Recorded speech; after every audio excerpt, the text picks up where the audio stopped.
आज की सुर्खियों पर। आदित्यपुर निवासी राजेश कुमार की हत्या मामले में पुलिस ने आरोपी पत्नी को किया गिरफ्तार। उपायुक्त ने बहरागोड़ा में बम्बू क्लस्टर का किया निरीक्षण। जुगीशोल और मानुषपुरिया बम्बू क्लस्टर को कोऑपरेटिव मोड में संचालित करने के दिए निर्देश। जमशेदपुर की बेटी स्नेहा कुमारी ने थाईलैंड में रचा इतिहास, भारत को दिलाए 2 स्वर्ण पदक। खबरें अब विस्तार से। आदित्यपुर थाना क्षेत्र अंतर्गत धीरजगंज मैदान के सामने गौरांग चंद्रमुखी के किराए के मकान में रहने वाले राजेश कुमार की हत्या मामले में पुलिस ने आरोपी पत्नी पूजा कुमारी को गिरफ्तार कर लिया है। हत्या का खुलासा करते हुए सरायकेला एसपी मुकेश लुनायत ने बताया कि पुलिस पड़ताल में पता चला कि मृतक का अन्य महिलाओं के साथ अवैध संबंध था, जिसे लेकर पति पत्नी के बीच अक्सर विवाद होता रहता था। इसी के चलते बीती रात मंगलवार को मृतक की पत्नी ने आवेश में आकर अपने पति की हत्या कर दी थी, जिसमें पति के ऊपर सोई अवस्था में किराए के मकान में कंस्ट्रक्शन साइट से हथौड़ा उठाकर जोरदार वार किया था। हत्या को अंजाम देने के बाद आरोपी पत्नी तीनों बच्चों को साथ लेकर मौके से फरार हो गई थी, जिसे पुलिस ने गिरिडीह से गिरफ्तार कर लिया है। मृतक के बड़े भाई के लिखित आवेदन के बाद पुलिस ने मामला दर्ज किया था, जिसमें सरायकेला अनुमंडल पुलिस पदाधिकारी के नेतृत्व में टीम का गठन किया गया था। 19 जुलाई को दोपहर करीब 12 बजे के आसपास आदित्यपुर थाना को ये सूचना प्राप्त हुई कि आदित्यपुर थाना अंतर्गत धीरजगंज क्षेत्र में एक बंद का घर से दुर्गंध आ रही है। जो पुलिस द्वारा वहाँ जाके उसको ताला तोड़ के सत्यापन किया तो पता चला कि अंदर एक व्यक्ति की लाश गिरी हुई है। उस व्यक्ति का पहचान गिरिडीह के रहने वाले राजेश मेहता के रूप में हुई। जब बाद पता लगाया गया तो वह डीडी स्टील का एक कर्मचारी है और सब को देखने से लग रहा था कि उसकी हत्या की गई है। इस संदर्भ में मृतक के बड़े भाई के आवेदन के आधार पर आदित्यपुर थाना कांड संख्या 228-25 दर्ज करते हुए कांड का अनुसंधान प्रारंभ किया गया। अनुसंधान के क्रम में इस कांड में जो संलिप्त है उसकी गिरफ्तारी हेतु और इस घटना का उद्भेदन करने हेतु अनुमंडल पुलिस पदाधिकारी सरायकेला के नेतृत्व में एक टीम का गठन किया गया। इस टीम के द्वारा मानवीय आसूचना और तकनीकी साक्ष्यों के आधार पर घटना का उद्भेदन किया गया है और इस हत्या में जो मृतक है उसकी पत्नी की ही संलिप्तता उजागर हुई है। इसके बाद मृतक की पत्नी को गिरफ्तार किया गया और उससे पूछताछ करने पर उसके द्वारा इस घटना को अंजाम देने की बात स्वीकार की गई एवं बताया गया है कि उसकी शादी 2017 में हुई थी और शादी को और उसके वर्तमान में 3 बच्चे हैं। शादी के बाद से ही अवैध संबंध को लेकर मृतक की पत्नी और पति में बराबर विवाद चलता रहता था और बार बार समझाने के बावजूद भी कोई सुधार नहीं हो रहा था। इसी से तंग आकर मृतका द्वारा 16-17 जुलाई की मध्य रात्रि को वहीं पे छत पर एक कार्य चल रहा था, वहीं से हथौड़ा लाकर सर पे बार बार वार करके उसकी हत्या की गई और रात में ही वो अपने ससुराल के लिए गिरिडीह प्रस्थान कर गए। बहरागोड़ा प्रखंड अंतर्गत जुगीशोल एवं मानुषपुरिया में संचालित बम्बू क्लस्टर का निरीक्षण उपायुक्त श्री कर्ण सत्यार्थी द्वारा किया गया। इस अवसर पर उन्होंने बांस उत्पादों के निर्माण में लगे कारीगरों से संवाद कर उनके कार्यों की जानकारी ली तथा आजीविका संवर्धन के दृष्टिकोण से क्लस्टर के सुदृढ़ीकरण एवं आवश्यक दिशा निर्देश दिए। MSME योजना के तहत संचालित जुगीशोल बम्बू क्लस्टर में वर्तमान में 70 से अधिक कारीगर कार्यरत हैं, जिन्हें कौशल प्रशिक्षण प्रदान किया गया है। उपायुक्त ने कहा कि इस पहल को और विस्तृत करते हुए अधिक से अधिक स्थानीय कारीगरों विशेषकर महिलाओं को इससे जोड़ा जाए, जिससे स्वरोजगार को बढ़ावा मिले और ग्रामीण क्षेत्रों में आर्थिक सशक्तिकरण सुनिश्चित हो सके। निरीक्षण के दौरान उपायुक्त ने बांस उत्पादों की गुणवत्ता, डिजाइन और फिनिशिंग के पहलुओं पर विशेष बल दिया। उन्होंने कहा कि पारंपरिक उत्पादों जैसे सूप, टोकरी, डलिया आदि के साथ साथ आधुनिक बाजार की मांग के अनुरूप फैंसी उत्पाद जैसे पेन स्टैंड, घरेलू सजावट के शो पीस, बम्बू के फर्नीचर एवं अन्य आकर्षक उपभोक्ता उत्पाद भी तैयार किए जाएं। उन्होंने स्थानीय उत्पादों को फैशनेबल, आकर्षक और मार्केट फ्रेंडली बनाने की दिशा में नवाचार लाने की आवश्यकता जताई।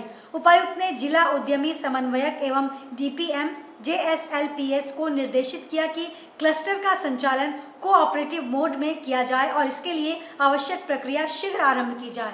झारखंड की बेटी स्नेहा कुमारी ने थाईलैंड में आयोजित अंतर्राष्ट्रीय स्ट्रेंथ कॉमनवेल्थ लिफ्टिंग एवं इंक्लाइन बेंच प्रेस चैंपियनशिप 2025 में 2 स्वर्ण पदक जीतकर न सिर्फ भारत का गौरव बढ़ाया बल्कि झारखंड और लौह नगरी जमशेदपुर का नाम भी अंतर्राष्ट्रीय स्तर पर रोशन किया। स्नेहा के आज टाटानगर आगमन पर भारतीय जनता युवा मोर्चा के जिला अध्यक्ष एवं पूर्व छात्र संघ अध्यक्ष नीतीश कुशवाहा के नेतृत्व में भव्य स्वागत किया गया। इस मौके पर स्टेशन परिसर देशभक्ति के नारों से गूंज उठा।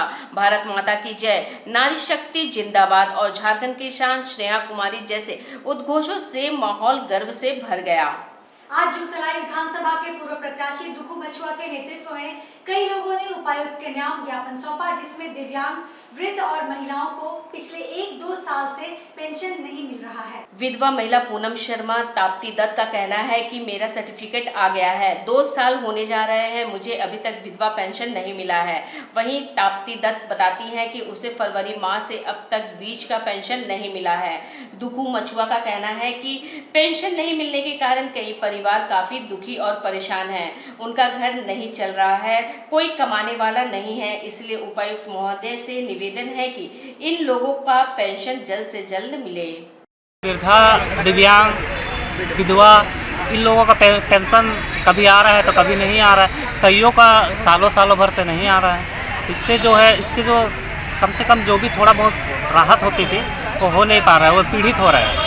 तो सरकार से अनुरोध है यथाशीघ्र कईयों का सालों भर से नहीं आया है। जैसे मेरे सामने वाहन है, 1 साल से एबव हो गया, 1.5 साल हो गया। मैं सब कार्यालय में दौड़ चुकी, मैं 1.5 साल से मुझे सर्टिफिकेट मिल गया था, बट एक भी इंस्टॉलमेंट नहीं घुसा है मेरा। इस साल में 2 साल हो जाए विधवा पेंशन। पूनम शर्मा। 5 महीने से नहीं आ रहा। फरवरी महीने में आया था 2 बार, उसके बाद आना बंद हो गया वृद्धा पेंशन। इसलिए बहुत दिक्कत है, हम अकेले हैं, मेरे परिवार में कोई है नहीं। फरवरी महीने में लास्ट है, उसके बाद नहीं आ रहा। झारखंड सरकार द्वारा मैया योजना लागू होने से जहां यह सरकार के गले की हड्डी बन गई है, ना निगलते बनता है ना उगलते बनता है, और दूसरी ओर महिलाओं का नाम अब ज्यादा से ज्यादा काटा जा रहा है। अधिकांश महिलाओं को इस योजना का लाभ नहीं मिल पा रहा है। यह बातें आज मीडिया से भाजपा के वरिष्ठ नेता रमेश हांसदा ने कही। उन्होंने कहा कि आज मैया योजना को लेकर महिलाएं काफी तनाव में हैं। उनका नाम काटा जा रहा है, उनको योजना का लाभ मिल नहीं रहा है। सब लाइन लगाकर घंटों इंतजार करते हैं, फिर वापस चले जाते हैं। उन्होंने बताया कि मैया योजना को चलाने के लिए सरकार गांव-गांव दारू को बेच रही है। पहले गांव में शराब नहीं बिकती थी, अब शराब को बेचकर और पुलिस को टारगेट दिया गया है कि बिना हेलमेट वाले को पकड़कर उस टारगेट को पूरा करें। इसलिए पुलिस भी पेड़ के पीछे या किसी ओट में छुपकर ऐसे लोगों का इंतजार करती रहती है और अचानक निकलकर सवारी को पकड़ती है ताकि वह अपना टारगेट पूरा कर सके। उन्होंने कहा कि मैया योजना में सरकार का 1500 करोड़ रुपया खर्च हो रहा है और सरकार चाहती है कि किसी भी तरह आदमी कम से कम इसमें रहें। पूरी अर्थव्यवस्था मैया योजना के कारण चौपट हो गई है, यह देखने वाली बात है। राज्य में एक ऐसा योजना सरकार ने लाया जो बहुत ही परिपक्व तरीके से, इसका बिना कोई तैयारी किए, बिना कोई जाने समझे इस योजना को लागू कर दिया गया। इसका नतीजा यह है कि पूरा सिस्टम कोलैप्स कर गया। आज आम ग्रामीण महिलाएं आज देखिए लाइन पे लाइन लगी हुई है और इस मैया योजना को मिलेगा नहीं मिलेगा इस फ्रस्ट्रेशन से आधा लोग परेशान और तबाह है। और जिनको मिल रहा है उनको समय में मिलता है। पूरा राज्य का अर्थव्यवस्था पूरी तरह डगमगा गया है। अब ये तो सरकार का जो योजना है इसको चलाना है तो ढंग से चलाना चाहिए। हमें तो ऐसा लगता है कि सरकार अब चाह रही कि किसी भी हाल में आधा से आधा कट जाए और कम से कम लोगों को देना पड़े। यही नौटंकी के चलते आज ये स्थिति हो रही है। अन्यथा देने का इच्छा होगा सरकार को कि पूर्ण रूप से सभी लोगों को आराम से। जमशेदपुर की सामाजिक संस्था कोशिश एक मुस्कान प्रत्येक वर्ष की तरह इस वर्ष भी मेगा रक्तदान शिविर का आयोजन करने जा रही है।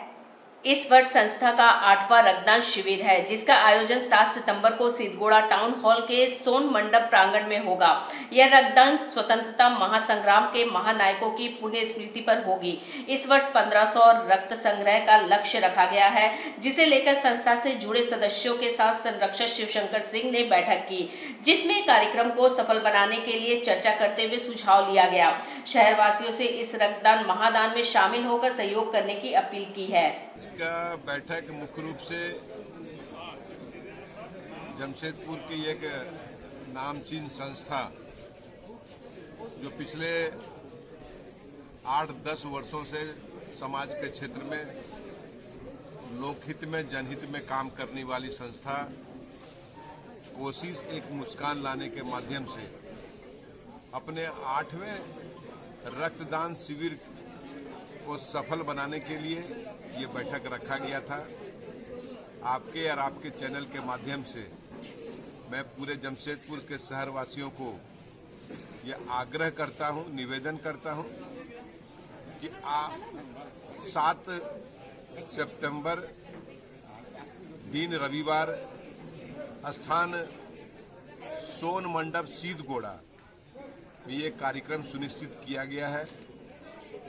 ये कार्यक्रम आप सबों के लिए, जमशेदपुर वासी के सभी लोगों के लिए रखा जाता है। झारखंड प्रदेश कांग्रेस कमेटी के तत्वावधान में कोल्हार प्रमंडल स्तरीय प्रशिक्षण शिविर का आयोजन पिलाई टाउन हॉल चाईबासा में प्रदेश अध्यक्ष की अध्यक्षता में सुबह 11 बजे किया गया। प्रशिक्षण शिविर में मुख्य अतिथि के रूप में प्रदेश सह प्रभारी डॉक्टर श्री बेला प्रसाद, विशिष्ट अतिथि सह प्रशिक्षक के रूप में पूर्व मंत्री बादल पत्रलेख, विधायक सोनाराम सिंह, डॉक्टर प्रदीप कुमार बालमुचू, जिला प्रभारी बलजीत सिंह बेदी ने प्रशिक्षण सत्र को संबोधित किया। पूर्वी सिंहभूम जिला कांग्रेस अध्यक्ष आनंद बिहारी दुबे के नेतृत्व में प्रखंड अध्यक्ष, मंडल अध्यक्ष पिलाई टाउन हॉल चाईबासा पहुंचे। प्रदेश अध्यक्ष केशव महतो कमलेश ने प्रशिक्षण सत्र में कहा कि प्रखंड अध्यक्ष, मंडल अध्यक्ष को विधिवत रूप से नियुक्ति पत्र प्रदान की जा रही है। हमारे प्रखंड अध्यक्ष, मंडल अध्यक्ष, प्रखंड पर्यवेक्षक को पंचायत में जाकर 1-2 दिन प्रवास करना होगा। इस दौरान पंचायत कमेटी में 1 अध्यक्ष, 2 उपाध्यक्ष, 9 महामंत्री का चुनाव करना है। पदाधिकारी चुनाव में यह ध्यान रखना है कि कांग्रेस विचारधारा के लोगों को स्थान मिले। इसके बाद BLA 2 का चयन करना है। जब पंचायत कमेटी का गठन हो जाता है तो ग्राम क्षेत्र में भ्रमण कर या ग्रामीणों के साथ सभा बैठक कर जन समस्या का संकलन करना है। संकलित समस्या को संबंधित विभाग से मांग पत्र सौंपकर क्रियान्वयन कराना है। सभी चुने गए पंचायत कमेटी के 12 पदाधिकारी को नियुक्ति पत्र प्रदान करना है। पिछले दिनों जमशेदपुर से करीब 95 किलोमीटर दूर झारग्राम जिले के बसंतपुर स्टेशन के पास 3 हाथियों की मौत हो गई। उससे पहले बिजली का करंट लगने से मुसाबनी में 5 हाथी मारे गए थे। सारंडा में भी 2 हाथी मर गए। हाथियों के खाने की सामग्री, बांस आदि भी विलुप्त होती जा रही है। आदमी जंगलों में घुसते जा रहे हैं और जंगल से हाथी बाहर होते जा रहे हैं। यह बात आज विधायक एवं पर्यावरणविद सरयू राय ने मीडिया से कही। उन्होंने कहा कि झारखंड में रिहैबिलिटेशन सेंटर एक भी नहीं है, जबकि हर राज्य में इस तरह वन्य जीव जंतु के उपचार के लिए रिहैबिलिटेशन सेंटर रहता है। उन्होंने कहा कि झारखंड सरकार वनों के मामले में बेहद लापरवाह है, जबकि झारखंड वन और जीव के मामले में काफी समृद्ध राज्य है। 10 दिन पहले झारखंड सरकार ने राज्य का वन्य जीव बोर्ड गठित किया, लेकिन सबसे आश्चर्य की बात है कि उसमें एक भी वन्य जीव विशेषज्ञ नहीं है। हाथियों के बारे में उन्होंने विशेष रूप से कहा कि मुसाबनी में जब हाथी मरे तो मैं दिल्ली तक गया था, लेकिन झारखंड में वन विभाग सक्रिय नहीं है। जमशेदपुर के DFO तो 4-4 पदों पर एक साथ प्रभार में हैं। वन्य कर्मियों की बेहद कमी है। सरकार की यह लापरवाही काफी चिंताजनक है। 3 हाथी मरे हैं। इसके पहले मुसाबनी में बिजली का करंट लगकर 5 हाथी मरे थे। सारंडा में पिछले दिनों 2 हाथी मरे हैं। तो हाथियों की जो जगह है, उनका जो आवास का स्थान है, वहाँ उनके खाने पीने की चीज़ों की व्यवस्था नहीं है। बांस या और ऐसी सामग्रियाँ जो हाथी खाते हैं विलुप्त होते जा रहा है और आदमी अब जंगलों में घुसते जा रहा है, जिसके कारण से हाथी परेशान हैं। सबसे चिंता की बात यह है कि झारखंड की सरकार इस दिशा में कोई ठोस कदम नहीं उठा रही है। झारखंड वनों के बारे में और वन्य जीवों के बारे में सबसे समृद्ध राज्यों में से एक है, मगर यहाँ एक भी केंद्र ऐसा नहीं है रिहेबिलिटेशन सेंटर जैसा वन्य जीवों के लिए, जहाँ घायल होने पर उनका इलाज कराया जा सके। दूसरे राज्यों में हर राज्य में कोई ना कोई एक सेंटर है। हम लोग काफ़ी दिनों से प्रयास कर रहे हैं और झारखंड सरकार इस बारे में कितना लापरवाह है उसका अंदाज़ा इसी से लगा सकते हैं कि 10 दिन पहले इन्होंने राज्य का वन्य जीव बोर्ड गठित किया है। मैंने देखा उसमें 25-30 लोग हैं, मगर कोई वन्यजीव विशेषज्ञ भी उसमें है ऐसा मुझे देखने के लिए नहीं मिला। पार्टी के कार्यकर्ता हैं, जाने माने लोग हैं, वन्य जीवों का कोई विशेषज्ञ उसमें है नहीं। तेलुगु समाज के सामाजिक और शैक्षणिक संस्था में आज जो भी विवाद है उसका जिम्मेवार वाई ईश्वर राव है। वे किसी पर आरोप लगाने से पहले अपना गिरेबान में झांक कर देखेंगे तो उन्हें पता चलेगा। ये बातें मजी रवि कुमार ने कही। उन्होंने और उनकी टीम ने जो आरोप मुझ पर लगाया है वह बिल्कुल बेबुनियाद है। उक्त बातें एडीएल सोसाइटी के पूर्व महासचिव मजी रवि कुमार ने रविवार को कदमा स्थित मंगल सिंह क्लब में आयोजित संवाददाता सम्मेलन में पत्रकारों को संबोधित करते हुए कही। उन्होंने कहा कि वाई ईश्वर राव एडीएल सोसाइटी के अपने 15 साल के कार्यकाल का हिसाब किताब प्रस्तुत करें कि उनकी क्या उपलब्धि रही है और अपने 15 साल के कार्यकाल में कितने एजीएम और ऑडिट करवाए। मैं मानता हूं कि मेरे 7 साल के कार्यकाल में भी कोई एजीएम और ऑडिट नहीं हुए। उसका कारण कोविड था, लेकिन online fees, online payment, CCTV, Telugu students को फीस में रियायत, ये सब हमारे कार्यकाल में ही शुरू हुआ था। मजी रवि कुमार ने वाई ईश्वर राव और उनकी टीम पर कई गंभीर आरोप लगाए। हाल ही में हिंदी मीडियम मध्य विद्यालय में जो शिक्षकों की बहाली की गई है वो सरासर गलत है और गलत प्रक्रिया से की गई। प्रेस कॉन्फ्रेंस इसलिए कर रहा हूँ, ईश्वर राव टीम जो है 13 जुलाई को एक प्रेस कॉन्फ्रेंस किया गया और उन्होंने बहुत सा गलत आरोप लगाया जो सरासर झूठ है, बेबुनियाद है। और मैं ये कहना चाहता हूँ, ईश्वर राव जो कह रहे थे कि इलेक्शन का बारे जो है गलत ढंग से करवा रहा था, हम स्टेटस को लगवा दिए।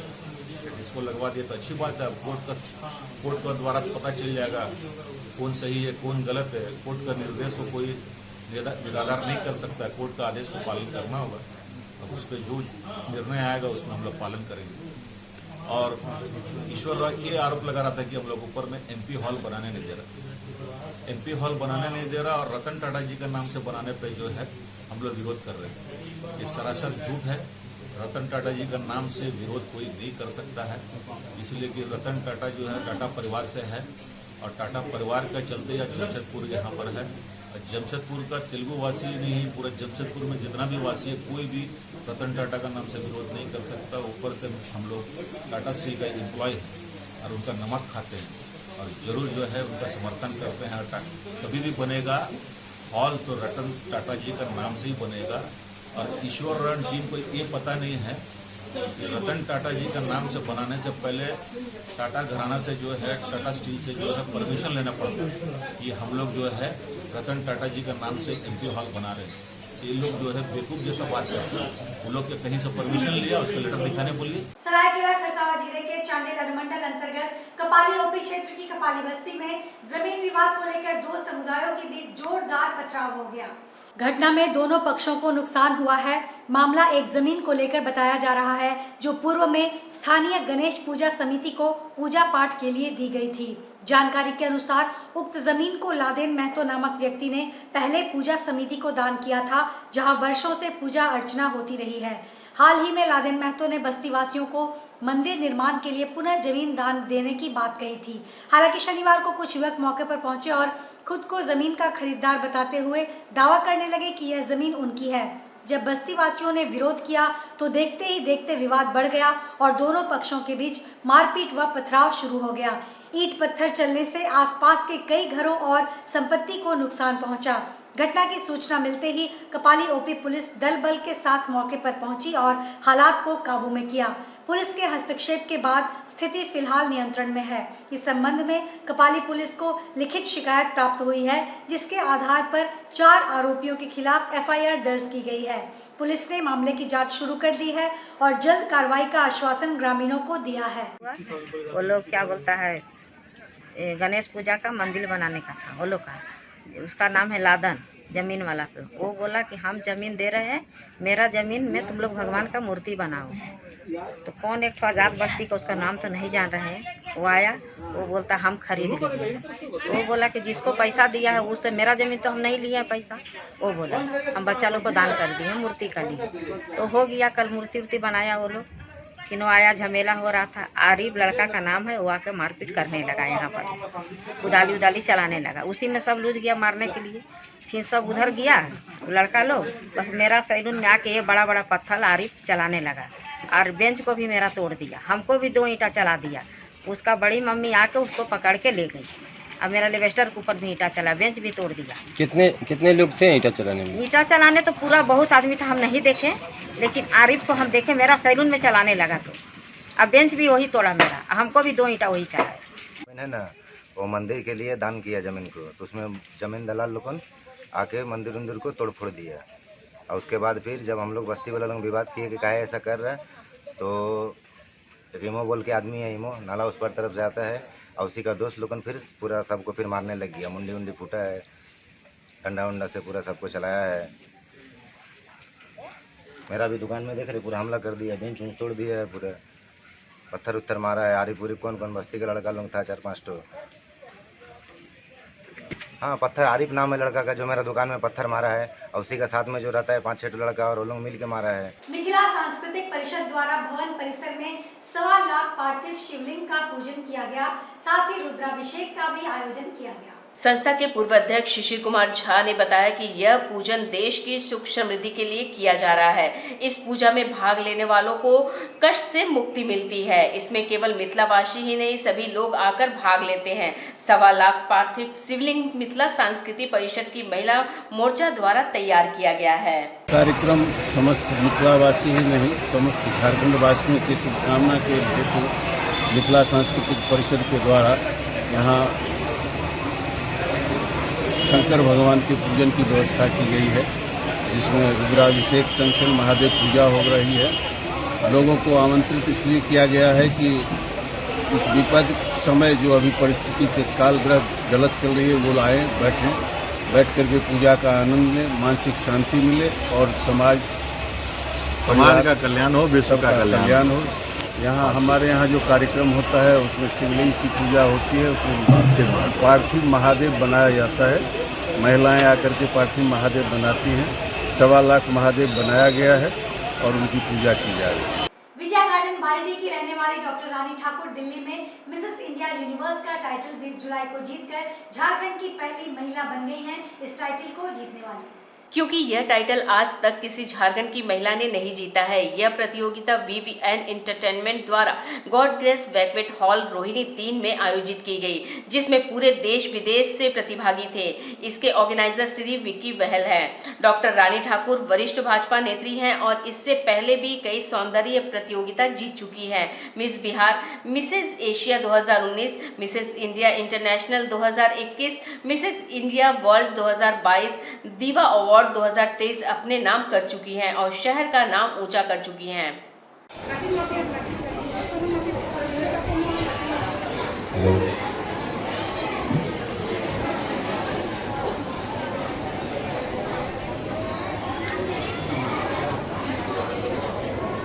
और इसके बाद मैं इनवाइट करना चाहूँगा और first district India world winner Siddhi Saha. Please come on the stage. Siddhi. Yes, look here and smile. Please come on the stage. पूर्वी सिंहभूम जिला अग्रवाल सम्मेलन मारवाड़ी युवा मंच सुरभि शाखा Lions club of Jamshedpur premium के संयुक्त तत्वावधान में राजस्थानी संस्कृति और भाषा को समर्पित कार्यक्रम कजरी तीज व सिंघारा का आयोजन किया गया। आयोजन स्थल रामगढ़िया सभा साक्षी की सजावट राजवाड़ा थीम पर की गई। कार्यक्रम में महिलाओं के लिए झूला लगाया गया जो काफी खूबसूरती से सजाया गया था। मेहंदी, चूड़ी, चूरन और कैंडी के स्टॉल लगाए गए थे। हरे, पीले, लाल और नीले रंग के परिधान पहनी लगभग 500 महिलाओं ने कार्यक्रम का लुत्फ उठाया और जमकर मस्ती की। लोकगीत, नृत्य, मेहंदी, झूले व पारंपरिक खेलों के साथ मनोरंजन का भरपूर संगम था। म्यूजिक, तंबोला खेल, सावन queen, Devrani Jethani group dance समेत महिलाओं और बच्चों के लिए नृत्य प्रतियोगिता और अन्य कई छोटे छोटे खेलों का आयोजन हुआ। सावन क्वीन को मिला स्मार्टफोन और भी कई तरह के पुरस्कार बांटे गए। महिलाओं के लिए मेहंदी और विभिन्न श्रृंगारों की व्यवस्था की गई। 16 श्रृंगार के साथ महिलाओं ने रैंप वॉक किया।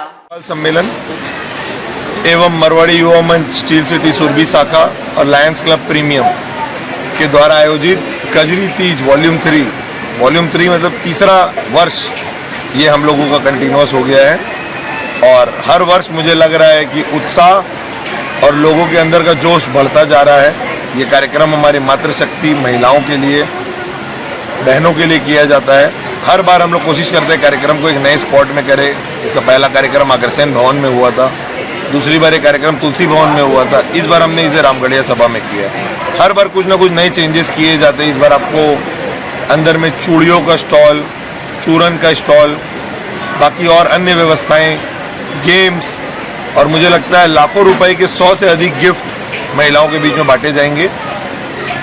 किस तरह की प्रतियोगिता की गई हैं, जैसे महिलाओं के बीच में चार दोस्त जो महिलाएं हैं वो मिलकर एक डांस परफॉर्मेंस कर सकती हैं, या हमारे में जो देवरानी जेठानी होता है तो देवरानी जेठानी की नोक झोंक को प्रदर्शित किया जा सकता है, सास बहू की नोक झोंक को प्रदर्शित है। इस तरह के कार्यक्रम करने की कोशिश की जा रही है और मुझे पूरा विश्वास है कि पूरा लुत्फ हमारे समाज की महिलाएं और जो लोगों ने यहाँ पर आए हैं वो एंजॉय करेंगे, पूरा लुत्फ इसका उठाएंगे।